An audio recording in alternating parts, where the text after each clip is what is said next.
Hello friends, welcome to Tamil சமையல். Friends, இன்றைக்கி தமிழ் சமையல்லே ஒரு ஸ்ட்ரீட் ஃபுட் காளான் மசாலா எப்படி செய்கிறது பார்க்க போகிறோம். ரொம்ப ஈஸியான மெத்தட்லேயே நம்ம இன்றைக்கி செய்யலாம். நம்ம இன்றைக்கி இந்த ரெசிபி செய்கிறதுக்கு காளான் யூஸ் பண்ணுறது தேவையில்லைங்க.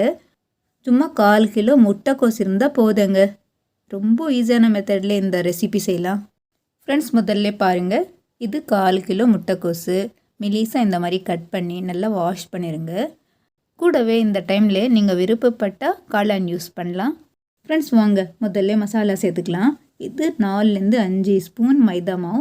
கப்ஸில் பார்த்தோன்னா 1/2 கப் சேர்த்துக்கோங்க.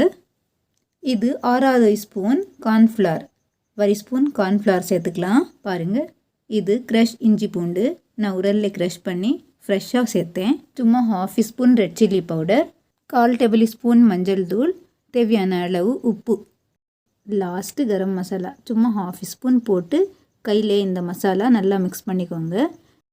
முட்டைக்கோஸில் ஆல்ரெடி கொஞ்சம் தண்ணி இருக்கும், அதுக்காக இந்த மசாலா மாவு எல்லாமே மிக்ஸ் பண்ணிட்டு பிறகு மாவு பாருங்கள் கம்மியாக இருக்குது, இன்னும் 1 ஸ்பூன் மைதா மாவு போட்டு நல்லா மிக்ஸ் பண்ணிக்கோங்க.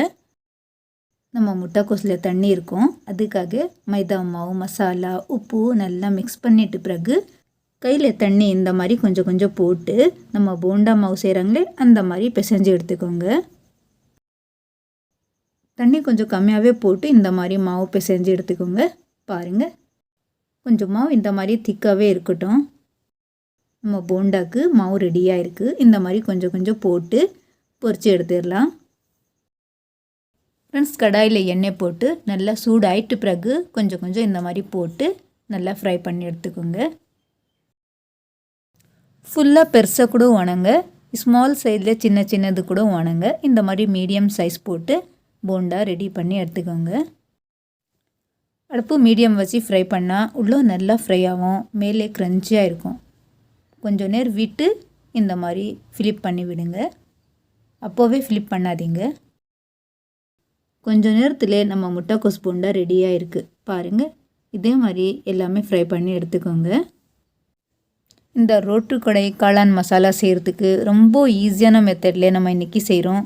கண்டிப்பாக உங்கள் வீட்டிலே ட்ரை பண்ணுங்கள். பாருங்கள், எல்லாமே இந்த மாதிரி ஃப்ரை பண்ணிவிட்டு ஒரு பிளேட்லேயே மாற்றிக்கோங்க. கொஞ்சம் சூடாயிட்டு பிறகு பிரித்து வறுக்கு 2 பீஸ் பண்ணி எல்லாமே சின்ன பீசஸ் பண்ணி எடுத்துக்கலாம்.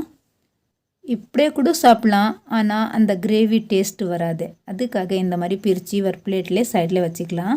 இப்போது வாங்க கிரேவி ரெடி பண்ணிடலாம். சும்மா 2-3 ஸ்பூன் எண்ணெய் போதுங்க. ஒரு மீடியம் சைஸ் வெங்காயம் சாப்டு பண்ணி நான் போட்டேன். கொஞ்சமாக கறிவேப்பிலை. சும்மா கொஞ்ச நேரத்தில் நம்ம வெங்காயம் வதங்கினா போதும். கூடவே 2 பச்சை மிளகாய் விதையை எடுத்து பீசஸ் பண்ணி சேர்த்துக்கலாம். இது டொமேட்டோ கேச்சப், சும்மா 1/2 கப் போதுங்க. நம்ம கிரேவிலே கலர் சூப்பராக வரும், அதுக்காக நான் டொமேட்டோ கேச்சப் யூஸ் பண்ணுறேன். நீங்கள் டொமேட்டோ கேச்சப் ஸ்கிப் பண்ணிவிட்டு டொமேட்டோ சாஸ் கூட யூஸ் பண்ணலாம். கேச்சப் யூஸ் பண்ணால் அதில் கம்மியாக இருக்கும் காரம், அதுக்காக நான் கேச்சப் யூஸ் பண்ணிட்டேன்.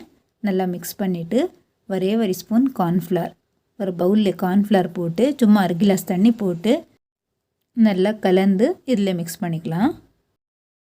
கார்ன்ஃப்ளவர் நம்ம கிரேவிலே திக்னஸ் வரும், அதுக்காக இந்த மாதிரி சும்மா 1 ஸ்பூன் போதுங்க. நல்லா கலந்து விடுங்க.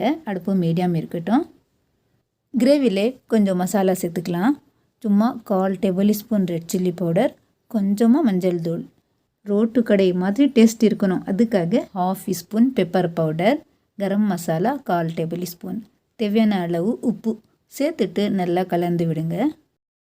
நம்ம கிரேவி கலர் பாருங்கள் சூப்பராக இருக்குது. இல்லை, அவ்வளோதான், நல்லா குக் ஆகிட்டு இருக்குது. இப்போது நம்ம பொரித்து வச்சு போண்டா எல்லாமே சேர்த்துக்கலாம். அவ்வளோதான் ஃப்ரெண்ட்ஸ், கொஞ்ச நேரத்தில் நம்ம ஈவினிங் ஸ்நாக்ஸ் ரெடியாக இருக்குது. ரோட்டு கடை காளான் மசாலா சூப்பரான டேஸ்ட்டு, சூடாக சாப்பிட்றதுக்கு ஈவினிங் டீ டைம் ரொம்பவே நல்லா இருக்குது.